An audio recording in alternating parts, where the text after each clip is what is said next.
Shalom, selamat pagi. Nah, hari ini sebetulnya masuk hari ke-3 ya kalau dihitung ya, untuk pekan doa ya. Tapi karena jatuh di hari Minggu, kita kembali ke tema awal tentang Roh Kudus. Dan hari ini kita belajar tentang dimeteraikan oleh Roh Kudus ya. Terima kasih untuk teman-teman PAW yang sudah melayani dengan luar biasa. Hari ini sekali lagi kita belajar tentang dimeteraikan oleh Roh Kudus. Ayat bacaan kita ada di Efesus pasal yang pertama, ayat yang ke-13 dan 14. Efesus pasal pertama, ayat 13 dan juga 14. Ini sebetulnya bagian dari puisi Paulus kepada jemaat di Efesus. Ini masih pembukaan surat daripada Efesus. Ya, ayat 1 2 3 itu bicara tentang salam Paulus kepada jemaat di Efesus, kemudian ayat 4 dan seterusnya itu bicara tentang puisi Paulus ya. Dan di dalam tulisan Paulus Efesus 1 ayat 13 dan 14, demikian firman Tuhan, saya akan bacakan untuk Bapak Ibu sekalian. Di dalam Dia kamu juga, karena kamu telah mendengar firman kebenaran, yaitu Injil keselamatanmu. Di dalam Dia kamu juga, ketika kamu percaya, dimeteraikan dengan Roh Kudus yang dijanjikannya itu. Ayat 14, dan Roh Kudus itu adalah jaminan bagian kita sampai kita memperoleh seluruhnya, yaitu penebusan yang menjadikan kita milik Allah untuk memuji kemuliaannya. Ya, jadi dimeteraikan oleh Roh Kudus itu salah satunya tertulis di Efesus pasal yang pertama tadi. Nah, pertanyaannya saya pagi ini kita akan ambil 3 poin ya, 3 poin. 1 2 3, semoga tidak ada 1.1 ya. 1 2 3. Yang pertama adalah kapan sih kita dimeteraikan oleh Roh Kudus? Kira-kira kapan? Dikatakan di ayat yang ke-13, di dalam Dia kamu juga, ini yang kedua ya, 13b. Di dalam Dia kamu juga ketika kamu percaya. Jadi kuncinya ketika kamu percaya. Dimeteraikan dengan Roh Kudus. Jadi pertanyaan kapan kita dimeteraikan oleh Roh Kudus? Jawabannya ketika kita percaya.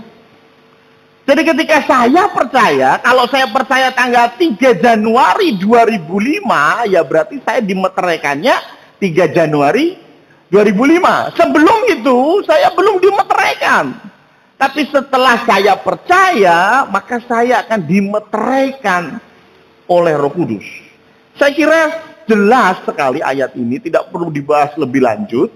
Bahkan beberapa minggu yang lalu pun saya sudah ajarkan tentang ini juga bisa disebut sebagai baptisan Roh Kudus. Karena ketika kita percaya kepada Yesus Kristus sebagai Tuhan dan Juru Selamat kita satu-satunya, maka Yesus Kristus akan membaptis kita dengan Roh Kudus. Ini bicara tentang kita dimeteraikan oleh Roh Kudus. Ini juga bicara tentang kita ditarik dari kegelapan kepada terangnya yang ajaib. Ini juga bicara tentang bagaimana kita hidup baru. Ya, yang lama sudah berlalu. Cuman memang kadang-kadang seperti 2 hari yang lalu saya khotbah tentang garam dan terang. Sebetulnya kita itu terang. Kita itu garam. Tapi kita merasa kita nggak diterima sama dunia. Sehingga kita mulai pakai topeng. Nah, kalau kita nggak bicara kasar, kita akan dipandang rendah sama teman-teman. Aduh, cemen. Maka kita mulai pakai kata kasar. Betul? Ketika kita menjadi suami yang setia, sedangkan teman-teman kita semuanya, waduh, bejat-bejat, bagaimana? Ah, kamu itu istri. Ikatan suami takut istri. Ayo jalan-jalan ke Bandungan sekali dua kali enggak apa-apa lah, begitu ya.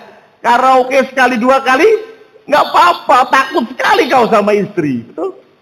Sehingga kita mulai pakai topeng supaya dunia menerima kita. Padahal firman Tuhan jelas, hei, kamu itu akan dimusuhi oleh dunia karena kita bukan dari dunia. Ya. Jadi kapan kita mulai dimeteraikan? Ketika kita percaya. Permasalahannya bagaimana proses untuk jadi percaya. Roma 10 ayat yang ke-13. Roma 10 ayat yang ke-13 ini harusnya mengagetkan kita. Roma 10:13 sampai dengan 15 demikian firman Tuhan. Sebab barang siapa yang berseru kepada nama Tuhan akan diselamatkan. Ini bicara tentang orang-orang yang percaya kepada Tuhan akan diselamatkan. Ayat 14. Tetapi bagaimana mereka dapat berseru kepadanya jika mereka tidak percaya kepada dia? Bagaimana mereka dapat percaya kepada dia jika mereka tidak mendengar tentang dia? Bagaimana mereka mendengar tentang dia jika tidak ada yang memberitakannya? Dan bagaimana mereka dapat memberitakannya jika mereka tidak diutus? Saya mau tanya, siapa di sini yang merasa diutus oleh Tuhan untuk memberitakan Injil? Cuman 1, 2, 3. Yang lain gimana? Tidak merasa diutus? Firman Tuhan jelas ketika Tuhan Yesus naik ke surga, yang 3 hari lalu kita rayakan, kita mengenang kembali, Tuhan Yesus bilang apa? Jadikan semua RT atau semua RW atau kelurahan lah, sudah bagus. Tidak. Semua bangsa muridku. Betul ya? Jadi rupanya yang diutus itu murid-murid Yesus. Kalau engkau merasa engkau murid Yesus, saya mau bilang engkau juga diutus. Betul ya? Diutus untuk apa? Ini tadi. Untuk memberitakan firman Tuhan. Memberitakan firman Tuhan itu nggak harus di depan, ditulis di warta jemaat, hari Rabu PWK, firman Tuhan Ibu Novita. Oh, berarti Bu Novita memberitakan firman Tuhan, yang lain kagak, begitu? No, memberitakan firman Tuhan bisa di sepanjang hidup kita. Tapi yang pertama dikatakan apa? Pertama-tama kau harus memberitakan firman Tuhan kepada siapa? Ujung bumi? Siapa dulu yang pertama? Yerusalem, Yudea, Samaria, sampai ujung bumi.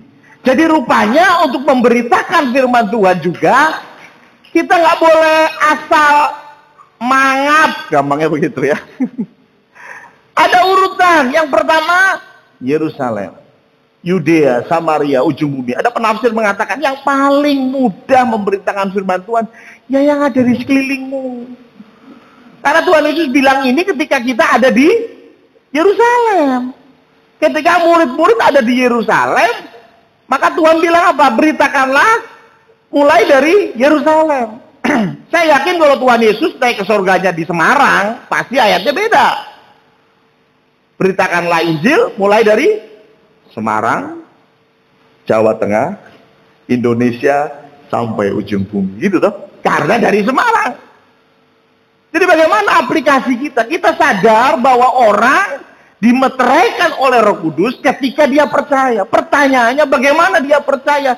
Kalau ada yang memberitakan. Dan itu tugas siapa? Halo?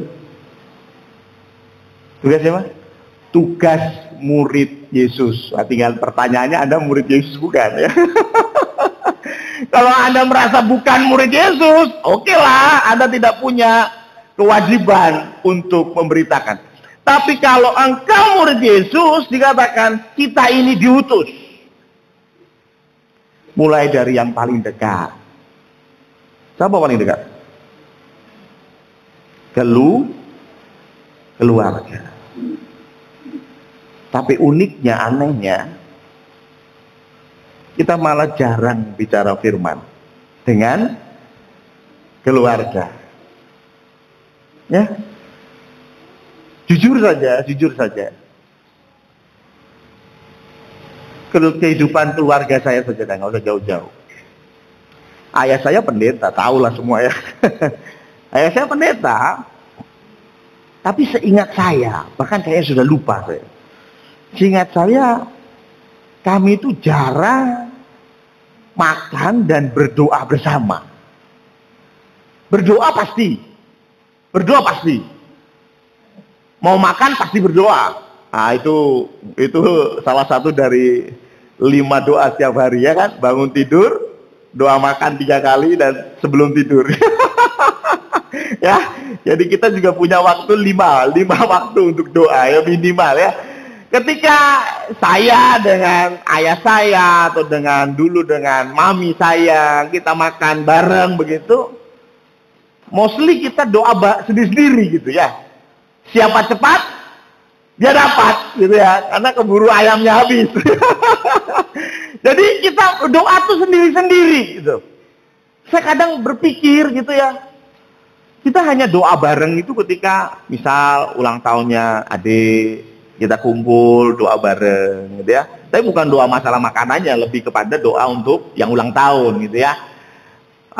Ibu saya ulang tahun, kita makan kumpul, doa untuk ibu saya ulang tahun. Tapi saya ingat-ingat, jarang ya. Makanya saya bilang saya udah lupa. Mungkin dulu pernah, tapi yang jelas saya lupa. Dan sepertinya kalau doa ya sendiri kalau makan ya. Sampai warung, sampai tempat makan, soto sudah keluar, ya siapa cepat, dia dapat. Sudah hajar habis ya. Nggak pernah kita share doa bareng gitu ya. Saya mau tanya, doa bareng di sebelum makan menurut Anda penting nggak? Penting loh. Hal-hal yang kecil seperti itu penting loh. Ya. Ya kalau makannya beda-beda ya.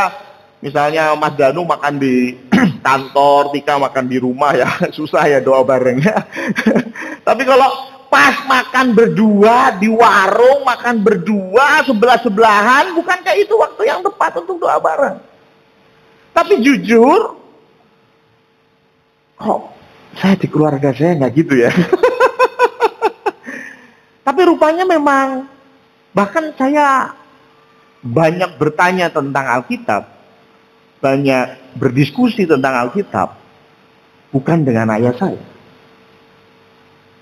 Aneh ya? Saya pikir aneh loh. Kenapa aneh loh? Babe gue pendeta. Babe gue pendeta. Kenapa saya hanya berdialog tentang agama, malah bukan di rumah, tapi di luar sana? Something wrong kayaknya. Betul ya? Betul ya? Cuma pikirkan, ketika anak-anak kita punya pertanyaan tentang Alkitab, mereka lari kemana? Ayahnya, mereka lari ke mamanya. Bukankah itu memberitakan firman Tuhan? Ya, itu yang disebut dengan pemuritan. Bagaimana orang tua mendidik anak-anaknya untuk lebih dekat dengan Tuhan. Saya ingat dulu, ketika saya kecil, memang saya selalu ketika tidur, sebelum tidur, kebetulan saya dengan adik saya itu hanya selisih 1 tahun. Ya, jadi nggak terlalu jauh gitu ya. Ketika saya 6 tahun, berarti adik saya 5 tahun. Dan kita biasa tidur bareng. Dan sebelum tidur, ibu saya selalu bacakan kisah. Kisah tentang Alkitab. Ada bukunya, ada gambarnya. Karena ini memang untuk anak kecil ya. Cerita tentang Simpson, ya, cerita tentang bagaimana Raja Daud, cerita tentang Adam dan Hawa. Ya mungkin kalau sekarang ngetrennya Superbook gitu. Tapi dulu belum ada video ya, belum ada TV secanggih sekarang, maka dari itu pakainya dibacain sama ibu saya. Setiap malam kami dibacakan. Ya. Itu kebiasaan kami dari kecil. Dan saya melihat hal itu yang punya dampak besar buat kami. Oke, dalam sisi doa tadi saya bilang nggak terlalu baik, ya. Tapi dulu long time ago, ketika Pak Joko mungkin perutnya tidak sebesar sekarang, masih mudaan dikit, saya tiap malam dibacakan tentang firman Tuhan. Kurang lebih seminggu sekali, seingat saya, ada persekutuan mesbah keluarga.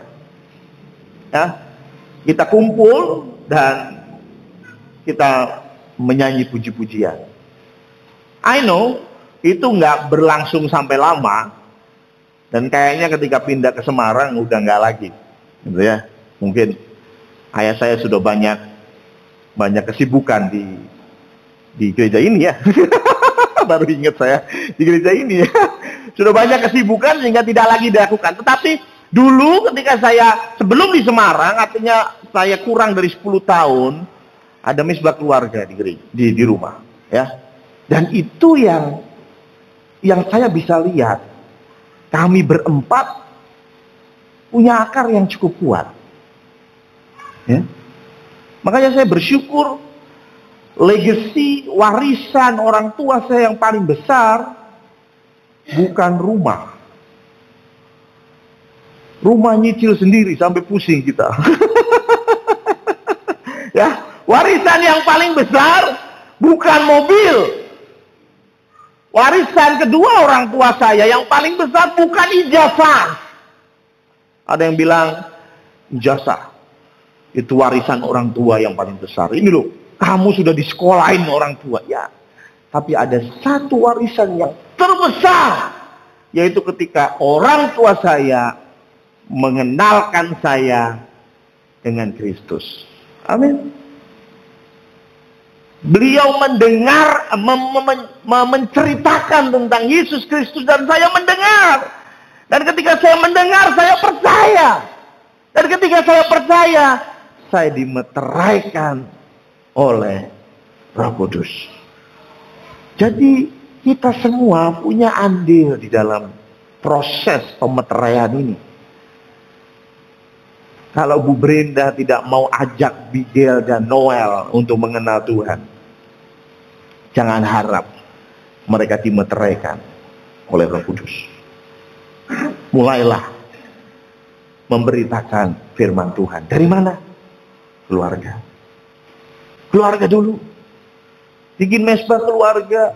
Doa tiap malam. Kalau memang sekarang, udah kasep Pak Pendeta. Ya, anak saya udah 27 tahun, udah susah disuruh kumpul. ya itu berarti Anda tinggal berdoa dan minta Tuhan ubah, betul ya? Tapi kalau anak-anak Anda masih kecil, cucu mungkin masih kecil, sampaikan kabar ini kepada anak Anda. Cucu harus mendengar tentang Yesus. Supaya anak-anak kita, cucu-cucu kita dimeteraikan oleh Roh Kudus. Yang kedua, apa arti dimeteraikan Roh Kudus? Ya. Artinya apa sih? Dan meterai itu apakah meterai seperti yang kita kenal sekarang? Ya. Meterai itu dalam bahasa Yunaninya spragis. Itu meterai. Ya. Kalau kita sekarang meterai 6.000, sekarang naik jadi 10.000, tahu ya, meterai 10.000. Untuk apa meterai 10.000? Pak, kalau kita salah omong lalu minta maaf, itu ada permohonan maaf di atas meterai, gitu. Begitu kan? Meterai apaan? Tentu berbeda meterai zaman sekarang dengan zaman dulu. Zaman dulu meterai nggak kayak kita sekarang yang modelnya kayak perangko. Ya, yang itu bisa menjadi media penyebaran COVID-19. Kenapa? Karena nempelnya begini. Ya. Karena nempelnya begini, ini virus bisa kemana-mana, repot ya. Maka dari itu beda. Meterai zaman dulu itu seperti cap. Pernah lihat apa film-film kolosal nggak? Ketika raja tulis satu peraturan, lalu dikasih lilin dan dicap, ya. Dan capnya itu meterainya raja. Biasanya itu cincinnya raja. Jadi raja pakai cincin dan cincin itu ada capnya, ya, dicap begini. Ya, tapi macam-macam. Ada yang pakai batu di rolling begini, macam-macam. Ada yang seperti stempel yang kita kenal sekarang, tapi gede dan dari batu giok, gitu ya, untuk kasih meterai. Ini meterainya raja, ya. Tapi yang paling penting arti di dalam Efesus 1 ayat 13 itu apaan sih meterai? Nah, bukan untuk permintaan maaf, karena memang bukan itu yang dibahas. Efesus 1, coba kita lihat ayat yang ke-14. Jadi setelah tadi 13 dimeteraikan dengan Roh Kudus, maka 14 berkata, dan Roh Kudus itu adalah jaminan bagi kita sampai kita memperoleh seluruhnya. Jadi yang pertama, meterai itu sebagai jaminan. Jaminan untuk apa?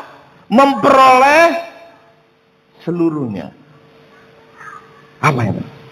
Ada yang mentafsir memperoleh seluruhnya itu begini. Hei, kalau jantungmu sudah Senin Kemis, Tuhan tuh sudah siapkan jantung yang baru di surga. Engkau tinggal minta. Maka jantung yang dari surga akan menggantikan jantungmu. Jantungmu gak direparasi, tapi jantungmu diberi yang baru. Amin. Wih, amin semua ya. Semua pasti senang ya. Kalau melihat buku dan berakhir dengan kesedihan, yaitu buku tabungan, ya. Ya, nominalnya saldo akhir 15.000. itu buku horor ya. Ketika engkau duit habis, terus baca ayat ini, oh, kita ini dapat jaminan dari Roh Kudus supaya kita dapat bagian dan kita pasti akan memperolehnya. Jangan salah. Bicara tentang kita memperoleh seluruhnya, apa itu yang dimaksud? Lanjutin itu ayat. Yaitu, jadi yang kita peroleh apa? BMW, apa BMW me? Ya, biasanya begitu kan? Cowok kalau sudah pakai BMW, maka akan mendouble me, ya. Itu kata istri-istri ya. Jadi kalau bicara tentang memperoleh seluruhnya, harus dilanjutin. Seluruhnya itu apa? Penebusan yang menjadikan kita milik Allah. Jadi seluruhnya itu dosamu akan ditebus seluruhnya. Kenapa ini penting? Penebusan itu harus seluruhnya. Karena masuk neraka nggak perlu berbuat dosa banyak. Cukup satu. Ya, masuk neraka itu gampang. Cukup berbuat dosa satu. Besar kecil sama saja. Ini konsep neraka ya. Tapi kapan-kapan kita bicara tentang dosa. Dosa itu memang ada yang dosa tidak terampuni bahkan ya. Ada yang masih bisa diampuni. Itu maksudnya dosa itu memang ada besar kecilnya. Tergantung dari dampak yang dihasilkan dari dosa itu. Tapi kalau bicara tentang surga neraka, masuk neraka itu cukup satu dosa. Jadi kalau saya ini dibersihkan, ditebus seluruhnya, tapi kurang satu. Ya, seluruhnya dibasuh oleh darah Kristus, cuman satu doang. Suka gosip, itu doang. Yang lain, wah udah bersih banget, tapi cuman satu. Suka bohong. Tapi, wah yang lain tuh luar biasa. Ya, tapi suka bohong. Masuk mana saya? Neraka. Adil nggak Tuhan? Ada orang-orang yang tidak percaya dengan neraka dan berkata bahwa konsep neraka ini nggak masuk akal. Kenapa? Masa sih gara-gara dosa satu? Masa sih gara-gara dosa satu kita nggak bisa masuk surga? Kenapa sih hanya gara-gara dosa satu, bahkan dosa yang kecil kita masuk neraka? Dan di neraka akan dinabobokkan, disenangkan. Oh, di neraka akan tersiksa selama-lamanya. Adil nggak? Adil nggak Tuhan? Adil. Kenapa? Karena itu menunjukkan betapa mulianya Allah. Betapa kudusnya Allah. Itu terlihat dari ini. Saya nggak tahu Anda pernah nonton film animasi film sains begitu ya. Kadang-kadang ketika ada penelitian atau laboratorium, ketika masuk ke laboratorium itu, dia harus pakai baju yang begitu ketat, pakai helm, dan sebelum masuk di disinfektan dulu. Waduh ya. Kemudian dikasih apalagi, baru dia boleh masuk ke lab itu. Kenapa? Karena satu debu pun di lab itu nggak boleh ada. Satu debu saja di lab itu nggak boleh ada. Saya mau tanya, kenapa bisa begitu? Karena lab ini betul-betul bersih. Pertanyaan saya, lab itu sama surga, kudus mana? Halo? Kudus surga. Kalau dosa sekecil apapun nggak bisa masuk ke surga, berarti surga itu tempat yang mulia banget. Karena itu sangat adil. Kalau Tuhan meletakkan kita di neraka, kalau kita masih ada dosa. Tapi bersyukur karena kita memang berdosa. Siapa di sini yang nggak berdosa? Karena itu kita perlu meterai Roh Kudus. Kenapa? Karena ketika kita mati nanti, makanya dikatakan nanti loh, sampai kita memperoleh seluruhnya. Kapan itu memperolehnya? Ketika kita ada di hadapan tahta Allah Bapa dalam acara penghakiman terakhir. Kita semua akan dihakimi loh. Bu Nani akan dipanggil menghadap tahta Allah. Maka Allah akan membacakan dosanya Bu Nani. Godain Stephen. Salah satunya ya. Contoh Bu Nani ya. Ya. Dan banyak hal lain yang menjadi dosanya Bu Nani. Contoh. Masih ada dosanya? Masih. Tapi kemudian Allah Bapa lihat ada meterai Roh Kudus dalam Bu Nani. Maka dari itu Bu Nani akan ditebus seluruhnya. Nggak separuh, bukan berarti kita didiskon 50%, bukan didiskon 90%, tapi dosa kita semua akan ditebus. Kapan ditebusnya? 2000 tahun yang lalu. Itu ditebusnya. Ya, 2000 tahun yang lalu. Saya juga heran ya. Dari dulu saya diajar sekolah minggu sama Mbak Novi 2000 tahun yang lalu. Sekarang tetap 2000 tahun ya. Harusnya kan 2020 gitu ya. Gak apa-apa lah ya. 2000 tahun yang lalu kita sudah ditebus ya. Dan penebusan Yesus sempurna. Karena itu saya mau tanya, penting banget nggak kita dimeteraikan Roh Kudus? Penting banget. Kalau Anda nggak dimeteraikan Roh Kudus, ketika ada di hadapan tahta Allah, Anda dihakimi oleh Allah, selesai. Selesai hidupmu. Anda sebaik apapun, ada satu kekurangan, satu dosa saja, selesai.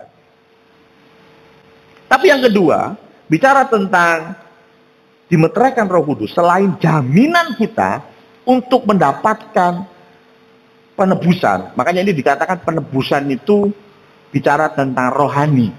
Makanya jangan bicara tentang tadi itu jantung yang baru lah, BMW lah.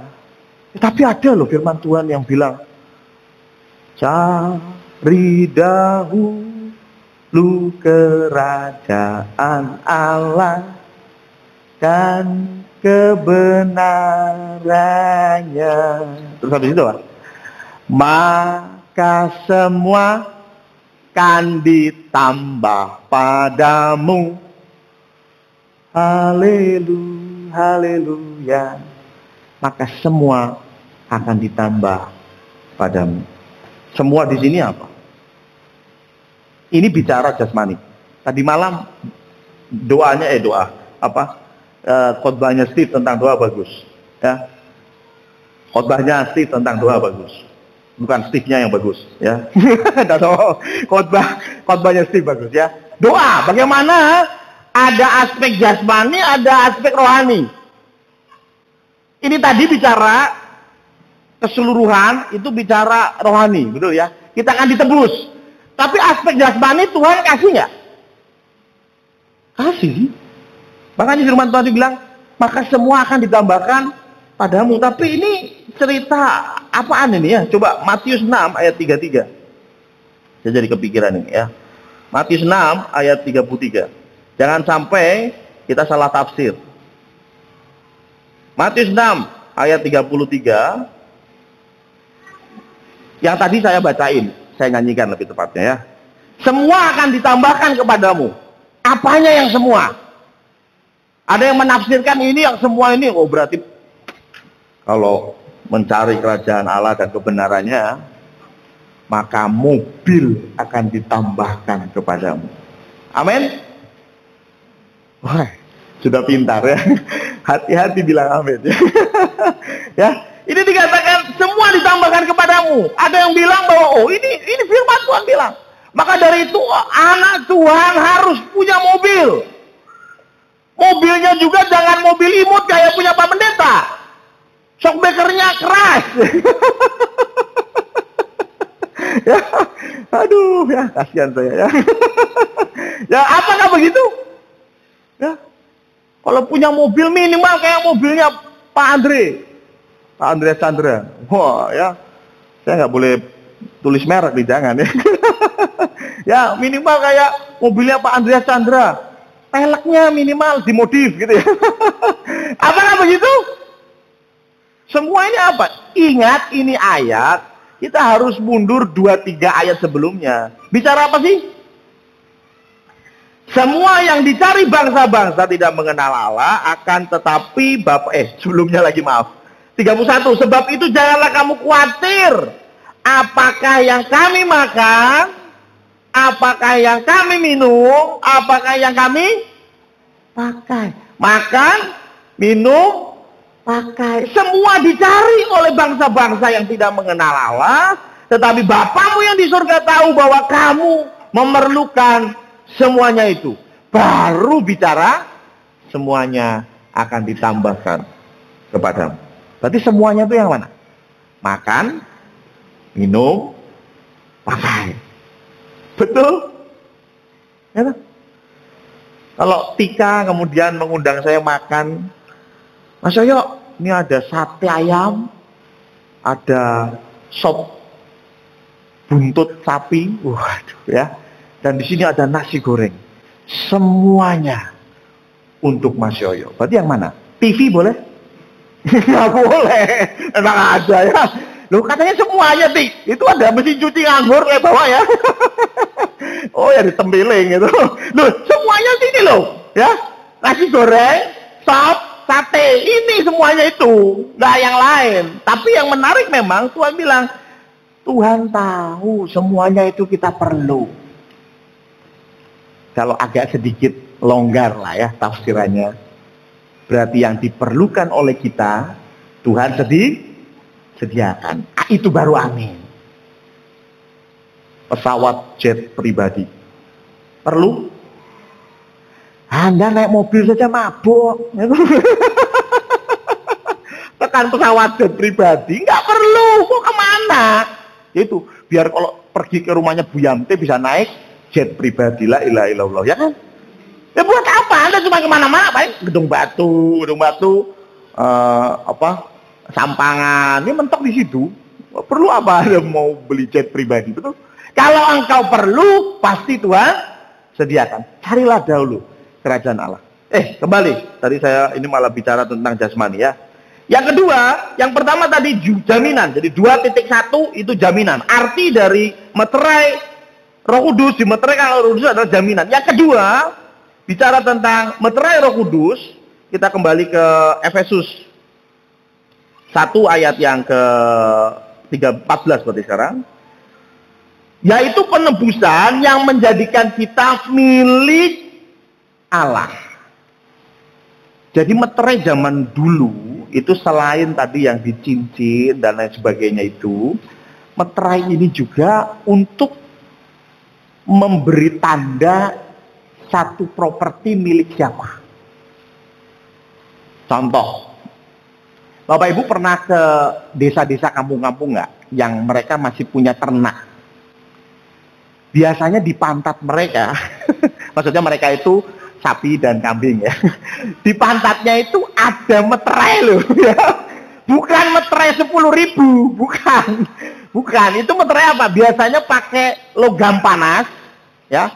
Misalnya logam panasnya SPU. Samuel Priyo Utomo.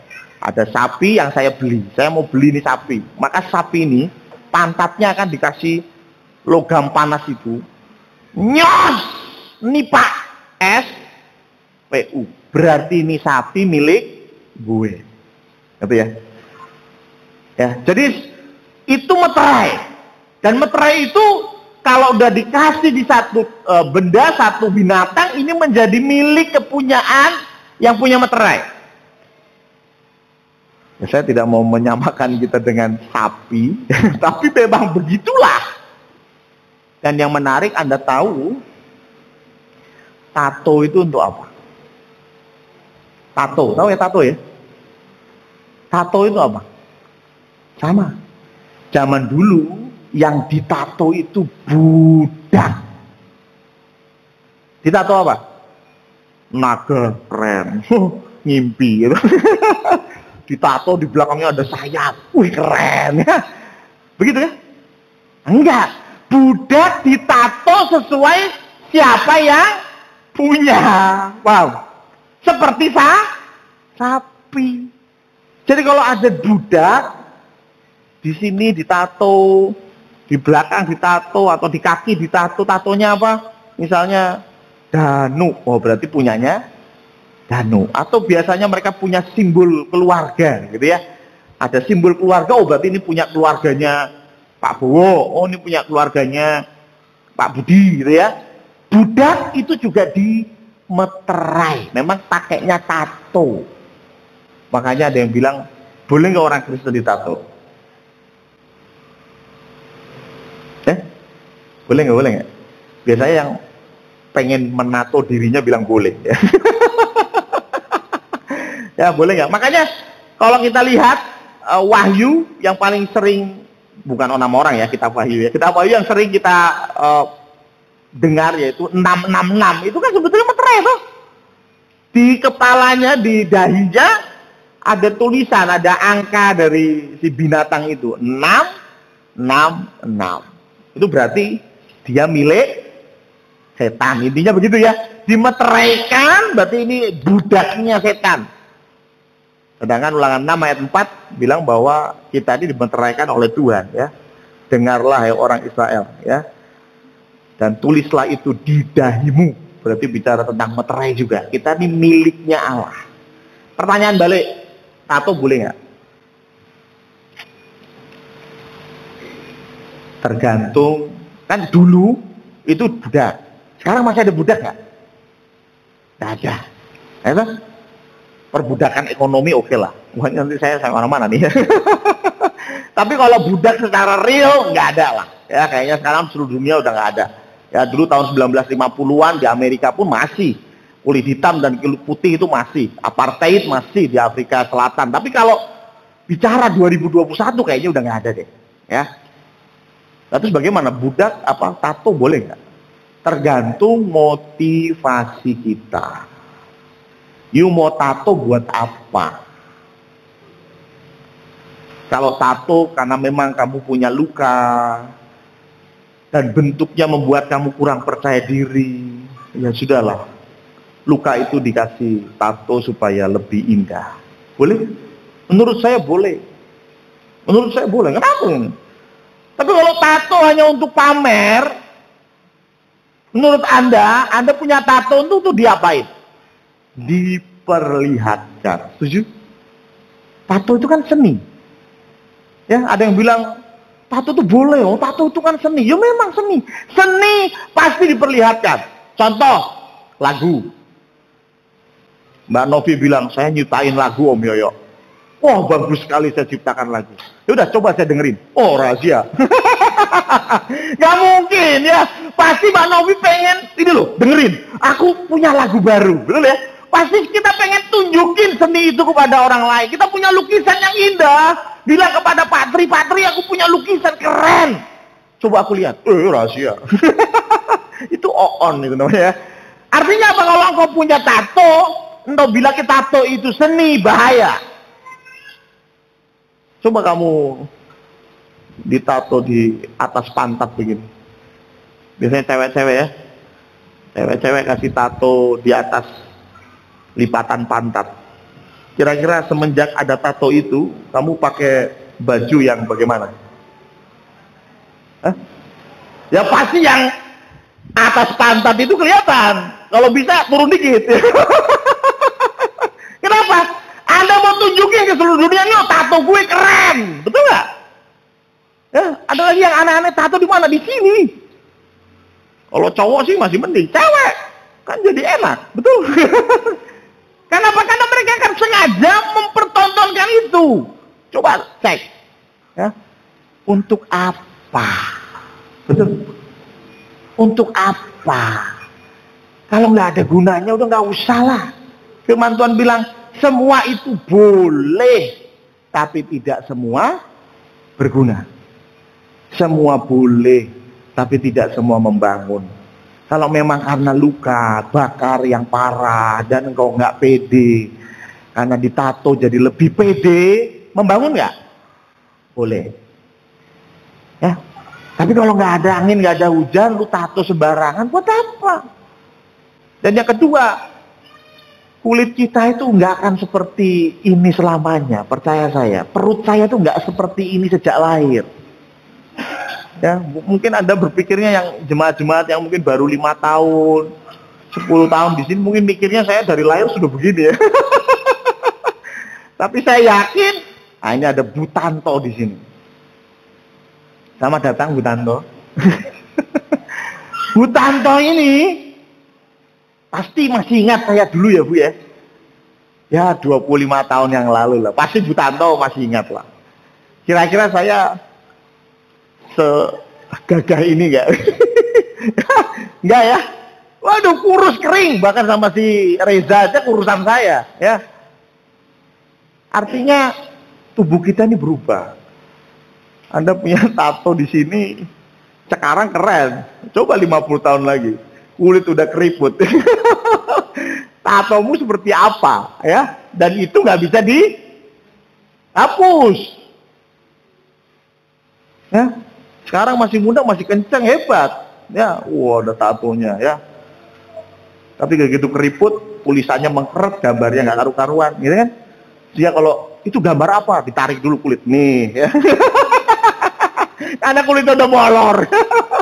Jangan begitulah ya. Maka dari itu ya bijak-bijaklah bicara tentang tato. Tapi kembali, bicara tentang meterai itu milik Allah. Jadi kita ini milik Allah. Ketika kita dimeteraikan oleh Roh Kudus, kita ini jadi milik Allah. Konsekuensinya apa? Hidup kita bukan milik kita lagi, karena milik itu konsekuensinya. Makanya pikirkan dulu nih, betul mau dimeteraikan? Ya, poin pertama enak, meterai Allah itu berarti kita akan diselamatkan. Tapi jangan salah, dimeteraikan juga bicara engkau miliknya Allah. Miliknya Allah berarti seperti lagu bicara suka-sukamu Tuhan, suka-sukamu Tuhan. Tahu ya lagu itu ya? Nah, itu sambil goyang ya. suka-sukamu Tuhan. Nah, coba dalam hidup kita, kadang-kadang kita suka-suka Tuhan atau suka-suka kita.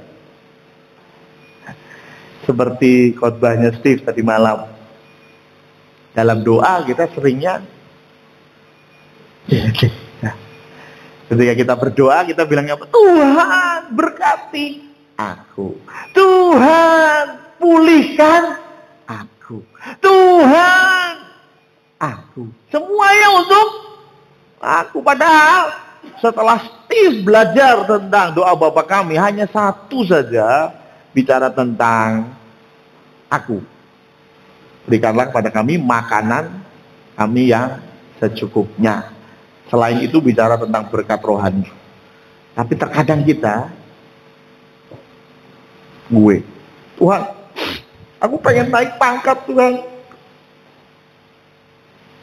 Aku yakin dan percaya Engkau berkata bahwa kita akan naik, kita akan jadi kepala, bukan jadi ekor. Sebentar toh, itu ayatnya jangan disalah mengertikan ya. Suka-sukamu Tuhan. Siap membuang ego kita? Kalau Anda masih, enggak lah Pak Pendeta, saya masih pengen hidup sakarepku. Yo, ojo dimeterake saya ya. Jangan, kenapa? Kalau sudah jelas dimeteraikan oleh Roh Kudus, maka engkau menjadi milik Allah. Milik Allah, suka-suka Allah. Juga kita nggak boleh iri sama orang. Tuhan, 30 tahun saya ikut Tuhan. Naik sepeda terus Tuhan. Pak Tri itu loh naik mobil. Mobilnya sedan lagi keren. Saya naik sepeda Tuhan. Dia itu anakmu, aku juga anakmu Tuhan. Doanya begitu ya. Makanya ada lagu, kalau yang lain ditolong. Terus? Ya benar, saya juga kan. Kadang-kadang Tuhan nggak tolong loh. Ya tuh, kadang-kadang Tuhan nggak tolong. Buktinya Paulus, dia sembuhkan orang, rasul-rasul sembuhkan orang. Begitu Rasul Paulus sakit, dia minta Tuhan sembuhkan. Tuhan bilang apa? Cukup kasih karuniaku kepadamu. Yakin kalau udah ada lagu itu, mungkin Paulus nyanyi itu. Kalau yang lain ditolong Tuhan, mau aku juga, betul ya? Yang lain ditolong masa saya enggak? Saya mau bilang suka Tuhan.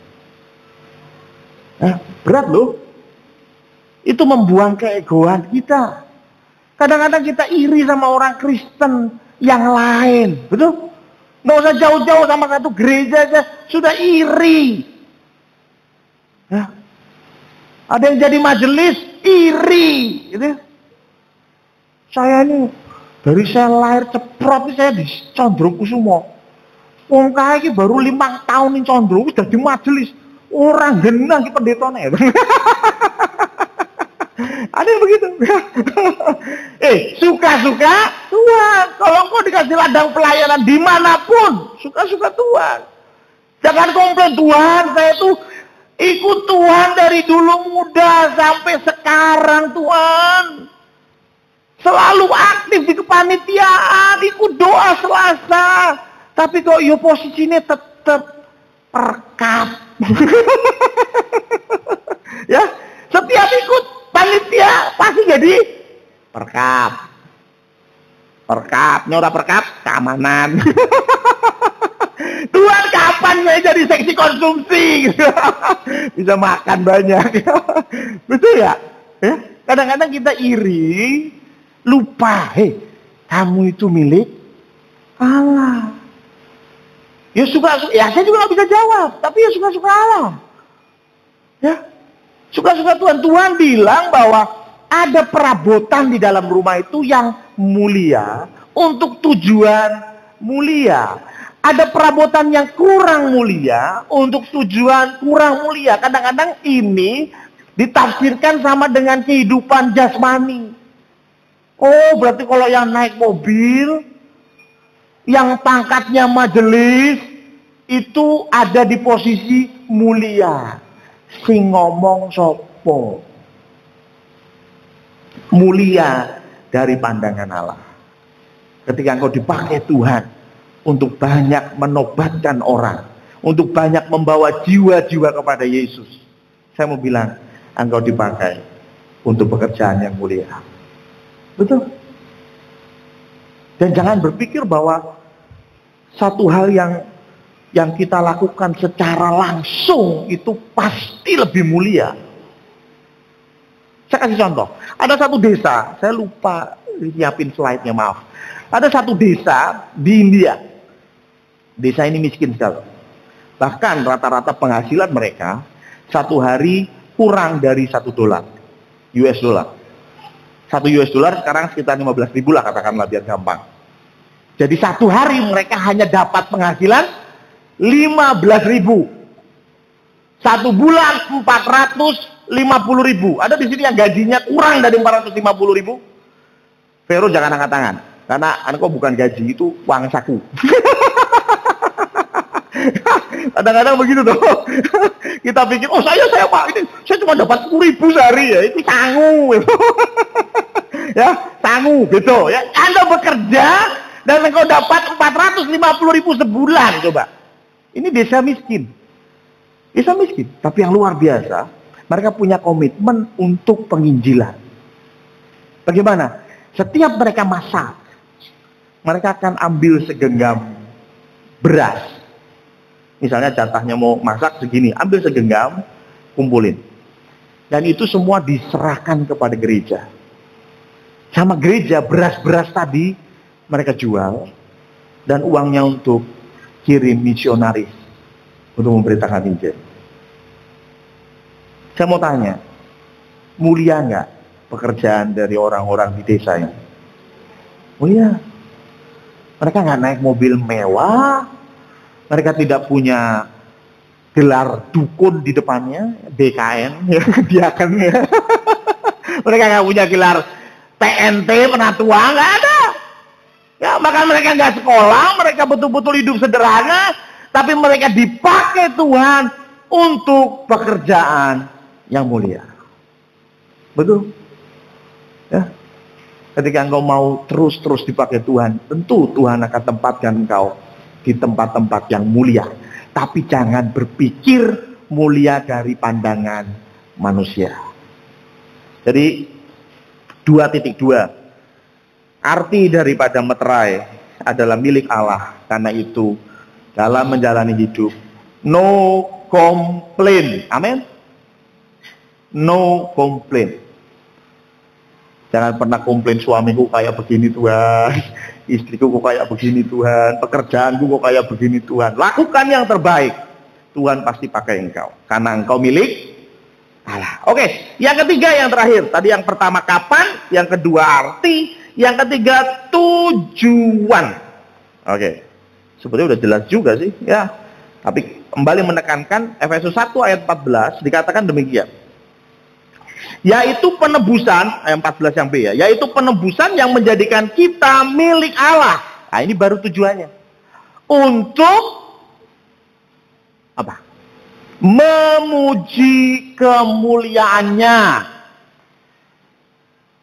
Jadi tujuan Tuhan kasih meterai itu di dunia ya, untuk memuji kemuliaannya. Nanti ketika kita mati di hadapan tahta Allah, tadi saya sudah bilang, kita akan ditebus total, sempurna penebusannya.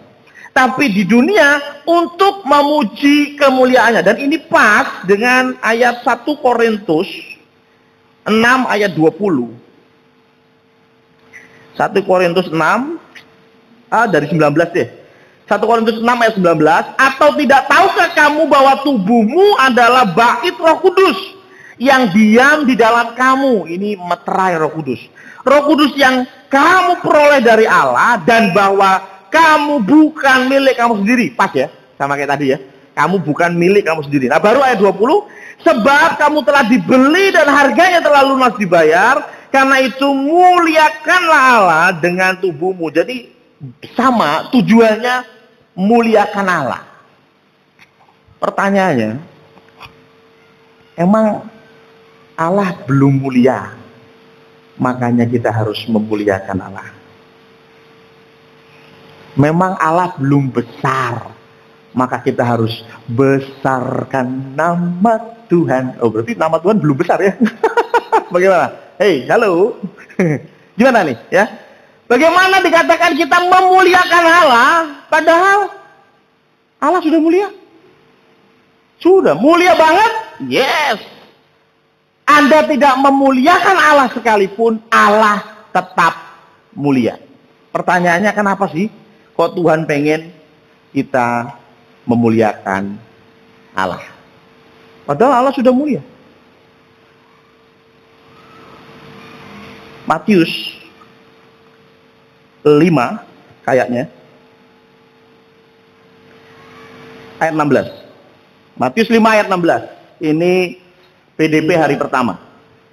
Ya. Bicara demikian.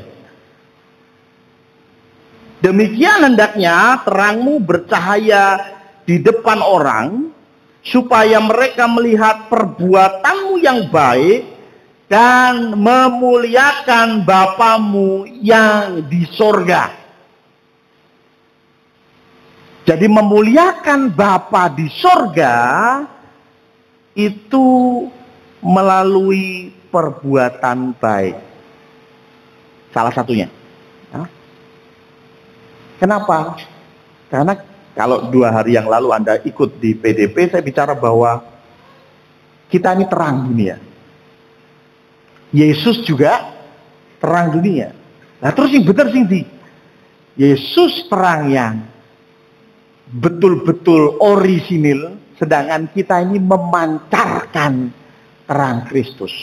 Kristus itu seperti matahari, sedangkan kita seperti bulan. Masih ingat ya, kemarin 2 hari yang lalu saya bicara begitu.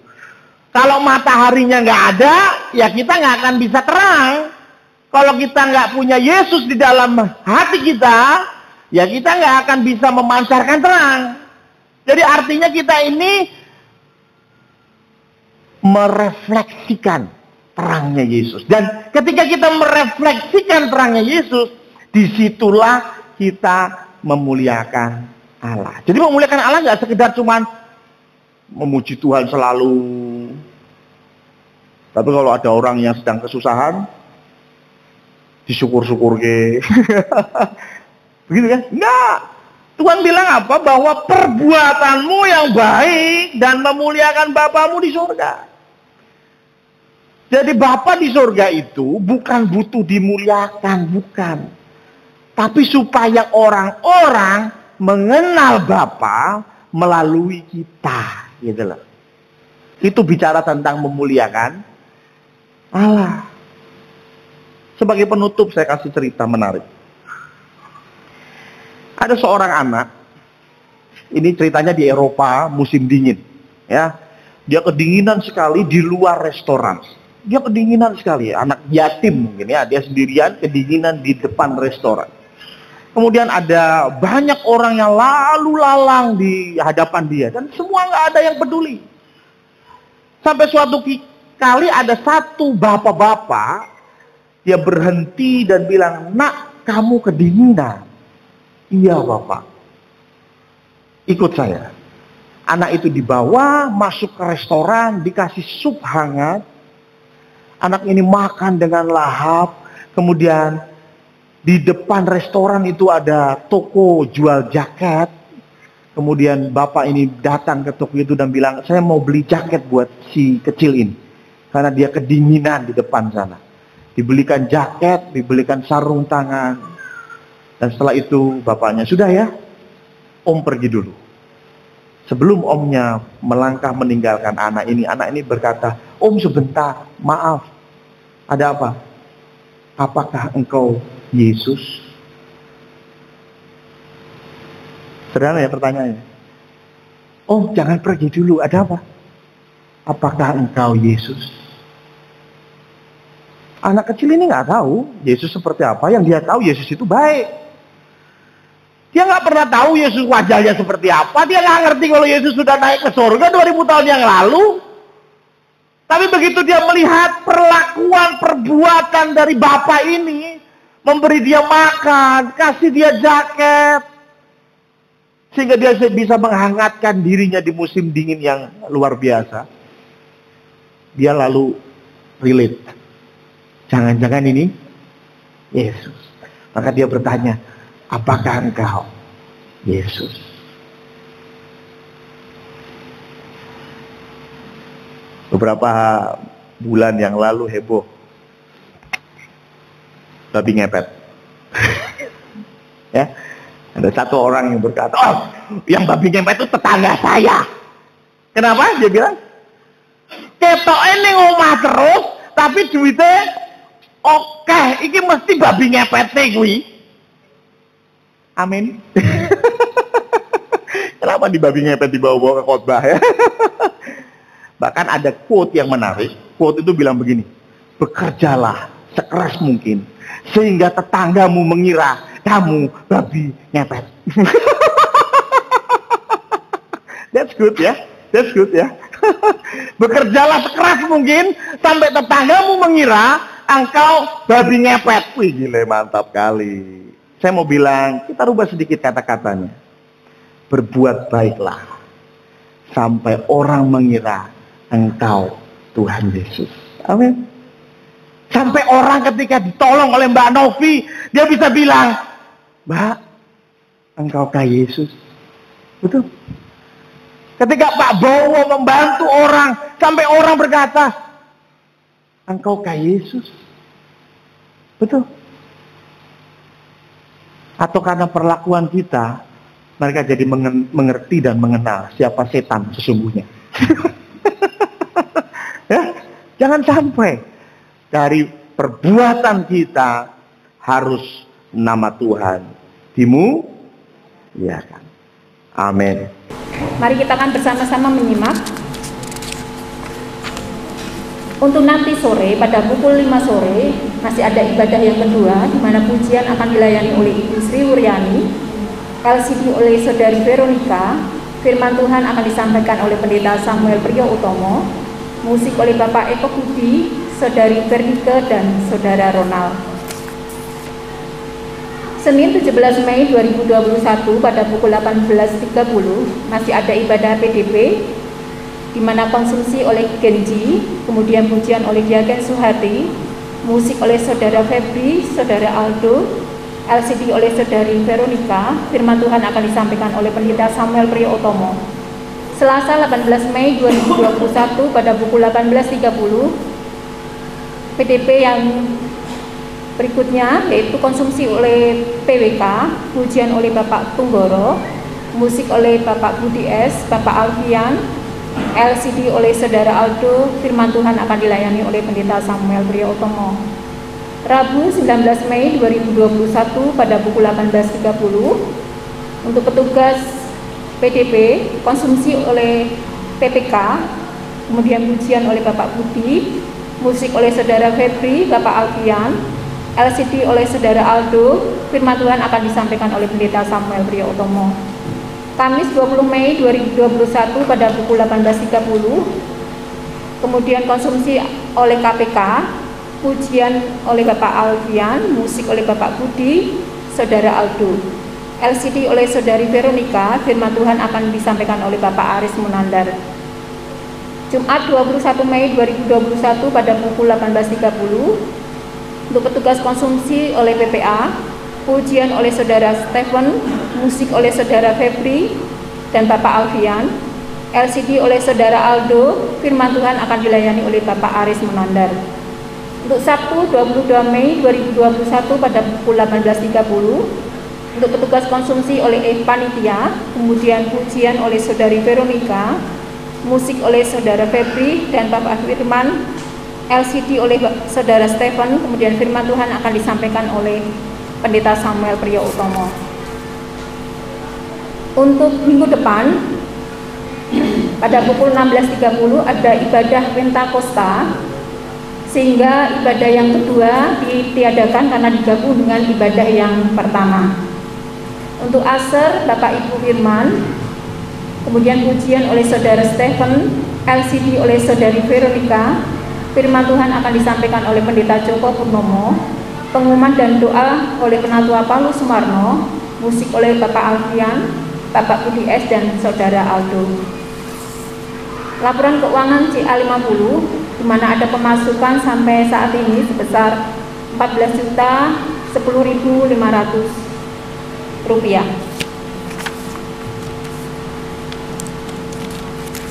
Panitia CA50 memberikan kesempatan kepada jemaat yang rindu untuk memberikan persembahan berupa barang-barang, baik baru maupun bekas layak pakai, dapat menghubungi Diaken Suharti atau Pendeta Samuel Priyo Otomo. Barang-barang persembahan tersebut nantinya akan dijual dalam bazar barang bekas. Hasil penjualan digunakan sebagai salah satu penggalangan dana acara Jumat Agung sampai Pentakosta GIA Condrokusumo. Kami mengundang seluruh jemaat untuk kembali mengikuti rangkaian Pekan Doa Pentakosta pada tanggal 17 sampai 22 Mei 2021 pada pukul 18.30 secara offline ataupun secara online di channel YouTube Yuk Mengajar TV. Kami keluarga besar GIA Condrokusumo turut berempati atas dipanggil pulangnya Bapak Pasaribu, ayah dari Bapak Ari Katariko, pada hari Sabtu 15 Mei 2021. Kiranya keluarga yang ditinggalkan senantiasa diberikan kekuatan dan penghiburan dari Tuhan. Demikian warta pada pagi hari ini. Tuhan memberkati.